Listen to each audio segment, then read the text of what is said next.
ครับก่อนที่พระอาทิตย์จะรับขอบฟ้านะครับวันนี้เรามาดูถนนหมายเลข12นะครับมุกดาหารแม่สอดนะครับการเดินทางกันมีชีวิตนะครับเพื่อนๆหัวใจมีตีนอนเวย์วันนี้อยู่ในถนนหมายเลข12นะครับสายแม่สอดมุกดาหารนะครับซึ่งช่วงที่ถ่ายนี่คือช่วงจากอำเภอสมเด็จมุ่งหน้าเข้าอำเภอเมืองจังหวัดกาฬสินธุ์นะครับจะให้ดูช่วงนี้ครับเป็นพระอาทิตย์ตกดินนะครับช่วงเย็นๆประมาณ 17:40 นาทีครับเดินทางกลับจากที่ทำงานครับเพื่อนๆพระอาทิตย์นั้นสวยเกินห้ามใจครับหยิบกล้องถ่ายวิดีโอมาถ่ายเก็บภาพบรรยากาศถนนหมายเลข12มาฝากเพื่อนๆครับซึ่งทางหลวงแผ่นดินหมายเลข12นะครับสายแม่สอดถึงมุกดาหารนะครับเป็นทางหลวงแผ่นดินสายรองประธานที่เป็นเส้น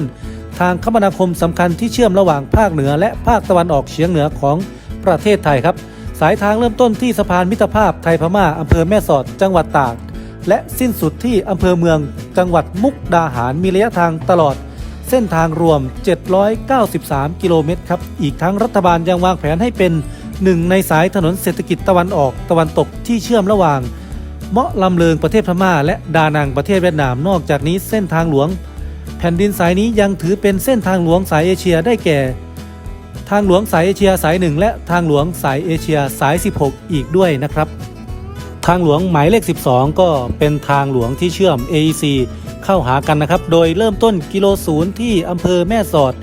จังหวัดตากนะครับที่สะพานมิตรภาพไทยพม่าแห่งที่1ข้ามแม่น้ำเมยนะครับจากนั้นก็ตรงมาที่ครับจังหวัดตากถึงสุโขทัยนะครับจากสุโขทัยก็มาเรื่อยๆนะครับมาที่พิษณุโลกครับพิษณุโลกก็จากพิษณุโลกลมสักนะครับหลังจากลมสักแล้วก็มาชุมแพครับผมชุมแพขอนแก่นยางตลาดแล้วก็ยางตลาดสมเด็จนะครับจนถึงสมเด็จมุกดาหารครับมุกดาหารก็จะติดกับประเทศลาวแล้วก็ไปอีกนิดเดียวก็เป็นประเทศเวียดนามฝั่งดานังนะครับเห็นไหมครับเชื่อม AEC เชื่อมโลกเชื่อมเอเชียเข้าหากันครับเพื่อนๆและช่วงนี้นะครับผมก็เดินทางกลับจากที่ทำงานเข้าสู่ที่พักครับเป็นช่วงที่เรียกว่าแดดผีตากผ้าอ้อมนะครับเพื่อนๆเป็นช่วงโพเพนะครับผีก็จะออกมาตากผ้าอ้อมนะช่วงนี้ถ้าไม่ออกมาตากช่วงนี้มันมืดก็จะตากไม่ได้นะครับคิดว่าเป็นเช่นนั้นนะที่มาที่ไปของคำว่าแดดผีตากผ้าอ้อมใช่ไม่ใช่ยังไงเพื่อนๆคอมเมนต์ให้ความรู้ผมด้วยนะครับผมสำหรับช่วงนี้นะครับการเกษตรก็จะเป็นปลูกอ้อยนะครับข้างทางแล้วก็เลยไปอีกนิดนึงแถวตำบลนาจายก็จะมีขายมะพร้าวน้ำหอมด้วยนะครับไอติมมะพร้าวน้ำหอมอะไรประมาณนี้นะครับข้างทางเช้าก็จะมีขายกันเต็มไปหมดนะครับแล้วก็ช่วงนี้ก็จะเป็นช่วงที่นอกเมืองครับจะโล่งๆให้มองพระอาทิตย์ทางด้านขวามือนะครับเพื่อนๆมองให้สบายๆมองให้สวยๆนะครับส่วนเกาะกลางถนนนี่ก็กำลังปลูกต้นสุพรรณิกานะครับยังไม่เกิดนะครับถ้าเกิดก็จะเป็นสีเหลืองในหน้านี้นะครับดอกเขาจะเป็นสีเหลืองดอกโตๆเลยนะครับ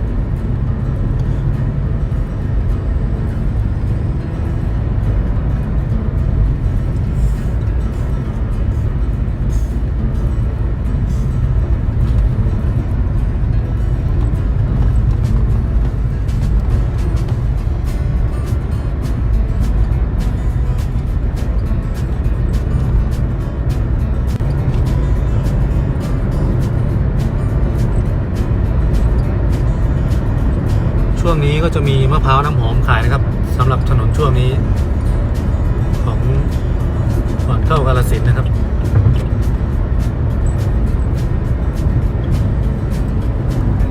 ข้างทางนะครับต่างจังหวัดบ้านเรายังมีต้นไม้ใหญ่อยู่นะครับผมผีตากผ้าอ้อมผมไปหาความรู้มาฝากเพื่อนๆแล้วครับเพื่อนๆผีตากผ้าอ้อมบนวิกิพีเดียนะครับเขาบอกว่าสนธยาเปลี่ยนทางจากผีตากผ้าอ้อมนะครับผีตากผ้าอ้อมหรือสนธยาก็คล้ายๆกันนะครับขอบฟ้าเป็นสีเหลืองส้มหรือแดงซึ่งแสงลักษณะนี้ในภาษาไทยเรียกว่าผีตากผ้าอ้อม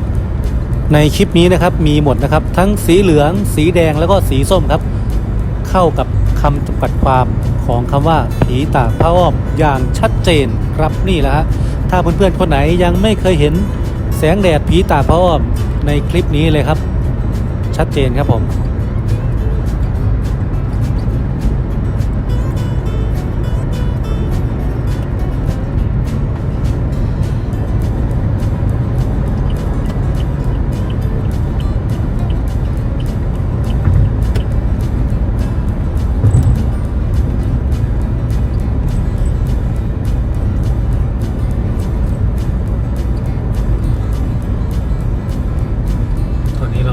แยกแล้วนะครับ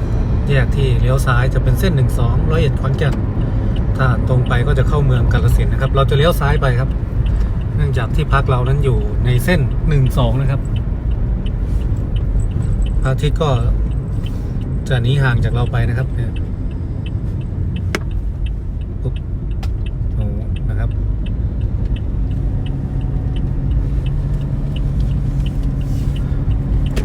ไปสารคาม51 กิโลแล้วก็ไปกาฬสินธุ์ไม่ใช่ไป101 51 กิโลเท่ากันครับซ้ายมือนี่จะเป็นนาปลังครับ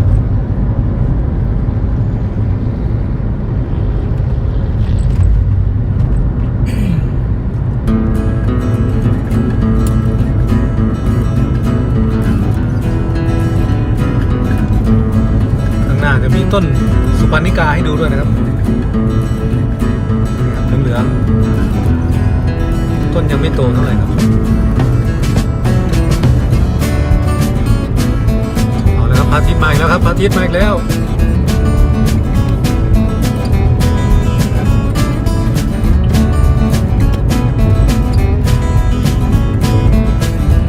ผมถ่ายคลิปนี้ในวันที่ 28 มกราคม 2563 นะครับบรรยากาศที่กาฬสินธุ์ช่วงนี้นะครับอากาศเช้าค่อนข้างที่จะหนาวครับท้องฟ้าไม่มีฝุ่น PM นะครับเหมือนในเมืองใหญ่ครับผมมองไกลๆนั้นก็จะมีหมอกด้วยนะครับ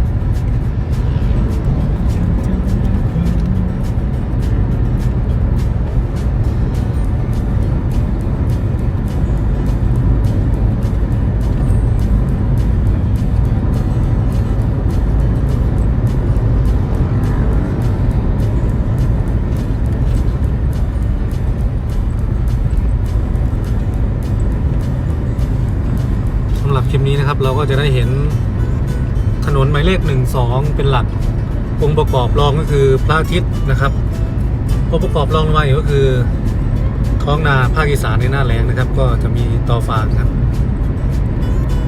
แล้วก็บรรยากาศที่เงาในตอนเย็นๆนะครับ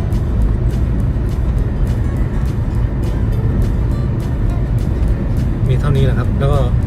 องค์ประกอบรองลงมาอีกก็คือตัวเมืองกาฬสินธุ์ในรอบนอกนะครับ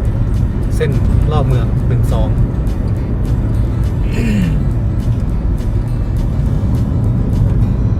แล้วก็มีนกบินกำลังอยู่ไกลๆนู่นนะครับจะซูมให้ดูนกไม่เห็นครับเห็นนกไหมครับ